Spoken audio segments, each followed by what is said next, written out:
Hey everyone, my name is Mario, and today I'm going to show you how I made this awesome touch lamp.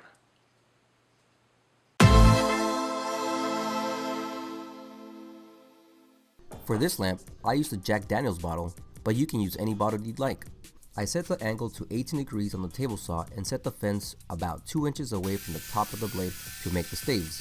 If you take 360 degrees and divide it by 10 for each stave, then divide that by 2 cuts per stave, then that gives you 18. The length of each stave will determine the height of the barrel. I cut my pieces to about 10 inches because that seemed proportional to the bottle I used. After cutting the staves, I cut a few pieces that will be used for the lid. It helps that those pieces are the same thickness because I'll be cutting a groove about 1/4 of an inch from the top of each stave. I used a scrap piece of the same thickness as the lid so I could determine the width of the groove. I set the blade height to be around half of the height of the stave. I didn't use a stop block, but you can certainly use one if you have one. I just marked with the pencil on this lid my starting and end points and made those 2 cuts first so I knew I was approaching the desired width.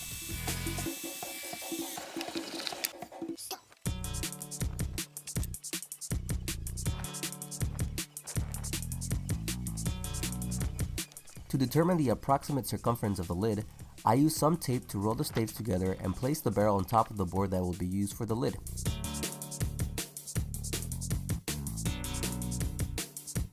I traced the outer and inner circumference of the barrel. Then I traced a concentric circle between the traced circumferences. This will be my approximate cut line.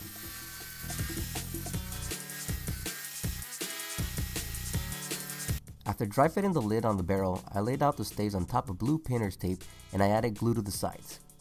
This was like the 3rd or 4th time I tried to put the barrel together with the lid. It was pretty windy and I didn't align the staves perfectly straight. One of the staves hit the lid and it was knocked out, but I was determined to get it on this dry, so I added small pieces of tape to the seams just to hold it in place temporarily while I added more tape around the barrel.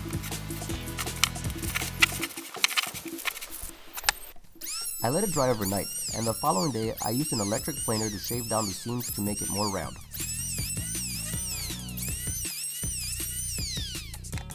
I rolled the barrel back and forth a few times just to see how smooth it rolled. I was pretty much satisfied at this point. After this, I wanted to taper the top and bottom of the barrel to give it a more curved look. Once it was tapered, I proceeded to sand the barrel to get the majority of the dirt off the old pallet boards. But I didn't want to sand it completely off because I wanted to have that aged look. Now it's time to make the metal braces that traditionally hold the staves together. I used aluminum flat that was 1/16 of an inch thick by 1.5 inch wide. So I did this part in 2 ways. First, I placed the aluminum on the barrel more or less where I was going to position it, and then I bent the aluminum around the barrel all the way around until I had enough aluminum that went around the circumference of the barrel. Then I drilled 2 holes at the end of the aluminum piece, and I used these holes to mark where I was going to pre-drill the holes on the barrel. This helped me screw in the screws to hold the aluminum in place. Once I screwed the aluminum into place on the barrel, I rolled the aluminum back around the barrel and marked where I wanted to make my holes for the other end. I tried this method first, but then I realized I was fighting with the aluminum because it wanted to spring back out. So what I decided to do was, after I cut the aluminum, I went back to the garage and used the vise to bend the aluminum into a tighter circle. This actually helped out great because the aluminum brace actually held itself onto the barrel without any help. I ended up buying some machine screws so that all the screws are uniform. The screws I bought came with nuts, and that worked out great because they help keep the screws into place and later will be used to secure the touchpad wire to one of the screws. For the light bulb socket, I simply placed it in the center of the lid, traced around it with a pencil, and then used a 1/4 inch spade bit to drill all the way through. I separated and stripped the 2 ends from an extra cord that I had. Before attaching the wires to the socket, I fed the cord through the small hole in the barrel. This was pure luck that this one piece had a hole in it already. If your piece doesn't have a hole, simply drill one that will accommodate the cord and the touchpad cable. After inserting the cord, I followed the instructions on how to tie an underwriter's knot and then put the socket back together.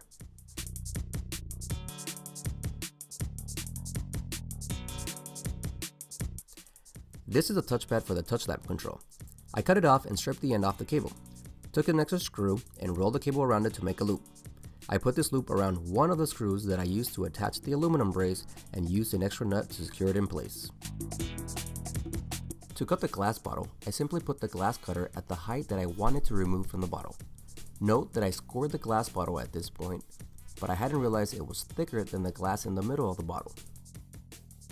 I used the candle as a heat source for about 2.5 minutes while rotating the bottle. As you can see here, I ended up scoring above the original spot because the bottle wouldn't cut. Then I immersed it in an ice bath.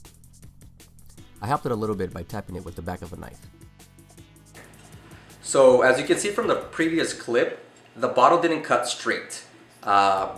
This was the first time I ever tried cutting a glass bottle, the square one at that. I already hit it with the Dremel, so it's not as flat as I want it to be, but I'm gonna try to fix that by adding some tape around the edges and then adding some dimensional magic.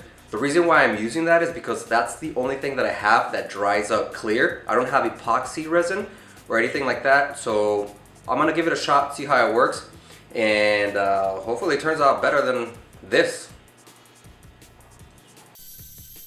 I went over it again with the Dremel to flatten it down a little more. I don't know if it was the friction or the vibration, but some of the pieces chipped off at the score line. Woohoo! Here, I'm just adding blue painter's tape on the inside and then the outside.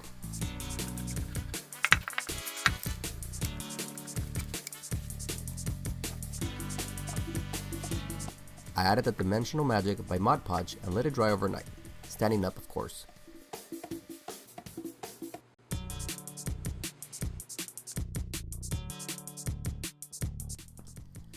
The following day, I took off the tape and the Dimensional Magic worked out pretty well.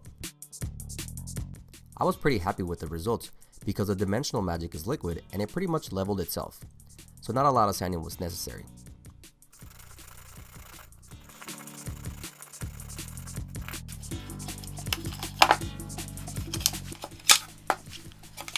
To finish off the barrel, I took it apart and put on some clear satin poly to bring out the color and gave it some protection. I let this dry and added a second coat, sanding in between.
And this is the final product.